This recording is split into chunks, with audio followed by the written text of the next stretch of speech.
pass, let alone the backward pass. Okay. Then once it made sense, oh yeah, we need to add these, and so again, even now I haven't seen a single article on the internet that goes through the detail like this.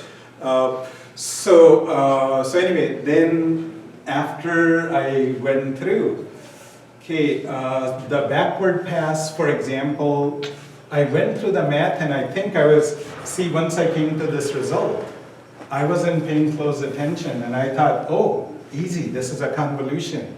So I forgot that the axes are different, and until I rotate it, it's not a convolution.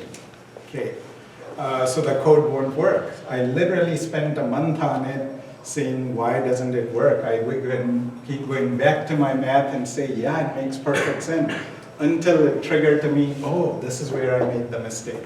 Okay, so anyway, let me summarize it, then I'll show you the code, and I'll try to write it in a nicer way so that it's a nice reference for you.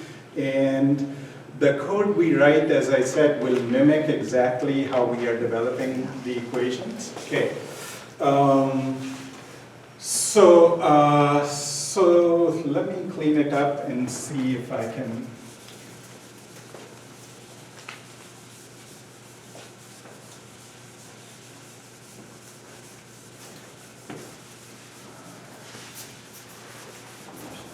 So then if you start playing with the learning parameters, it becomes more tedious then, right? Well, I mean, in addition to that, let's pretend we didn't make a mathematical mistake. Now we are coding it, right? Because there's so many things going on over here. What's the probability somewhere we make a mistake? And then you are spending another several days to figure that out. Anyway, the frustrating part to me was, you know, like I said, this was one of the examples I got stuck at for a while. But after you get it to work, then you really feel good. You know, now you understand it inside out. So I'd like you guys to have the same feeling. And so it's important. And not only that, then as I'll show you in the next lecture, we'll come up with some loss functions which requires internal modifications in our architecture. So once you have it working, you'll be able to easily incorporate that and be able to see the results. Okay. Okay, so let me summarize how the training will work for a CNN. Okay. So the basic idea is, okay, we have a few CNN layers. It doesn't matter how many CNN layer 2 is work. Okay, then we have the regular neural network, and then we have okay, so again, given a loss function, whether it's mean square or cross entropy, next time I'll introduce another loss called the contrastive loss, where the equation will be different. But it doesn't matter what kind of loss function it is. We can easily compute the deltas, so up to here, computing deltas is pretty easy. Remember, this was basically flattening it out. Okay, then as we see, as we work backwards, once we go to the pooling layer, we basically divide by 1 over 4, these deltas, and we get that, right? So let's say this was 8 by 8. Okay, now if we work backwards, there's a kernel being applied, and let's say this is 12 by 12. Okay, so if we have to compute, for example, partial L over partial K, as we discussed over here, what will this be? It will be this 12 by 12 multiplied by, or convolution with, rotated 8 by 8. So this rotated 8 by 8. The delta in this rotated 8 by 8. Okay, so that will give us 5 by 5, right? Okay, so now if we are further working backwards, so this is basically up to here, you can see this is essentially layer 2, right? Where, so from here we have to, because this 12 by 12 came as what? This came as, 28, right? yeah, a subsampling from 24 by 24, right? That's when it became 12 by 12. Okay, so Have we noticed the delta or the CP? Because here we rotated the CP. oh, I had this as rotated. Yes, CP was rotated. Yep, not the delta. You're right.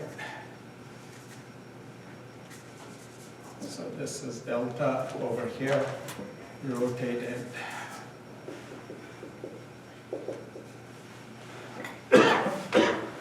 Okay, rotated by 180 degrees. Okay, so that was basically that CP over here that we called, right? CP of 1 as an example.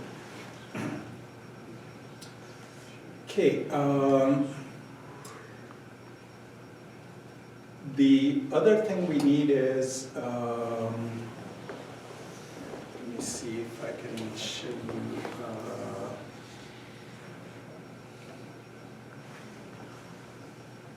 Okay, or let's work backwards. Here's a kernel over here. Here's the image, right? So this is a 5 by 5 kernel. Okay, so if we wanted to do partial L over partial K over here, okay, whatever deltas that have been computed up to this point, can you guys guess what will happen now? What will this be? Delta convolution with, pretend this delta over here. With the image rotated by Uh, 100. Okay, so this will be a convolution of Image rotated by 180. Image rotated by 180. So delta, sorry.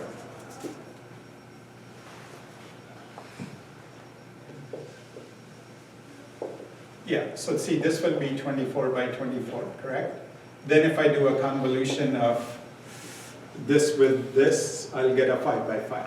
Okay, so throughout the code, you will see in the backward back propagation, there are convolutions going on. Okay, and like I said, I'll summarize all of these nicely in a handout.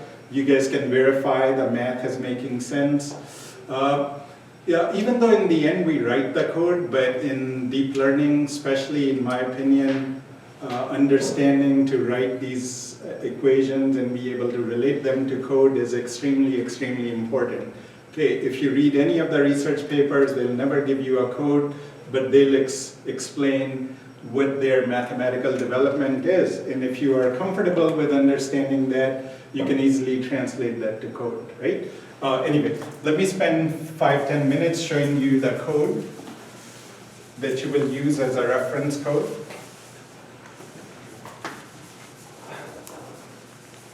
So, like, Professor, we need to, I have to go to the other class. So it's all Okay. 4, 5. Okay, I'll put it in the handout, the details in the handout, so if you guys can go through, what time is it? It's 4, 5, so. Okay, we'll stop. Yeah.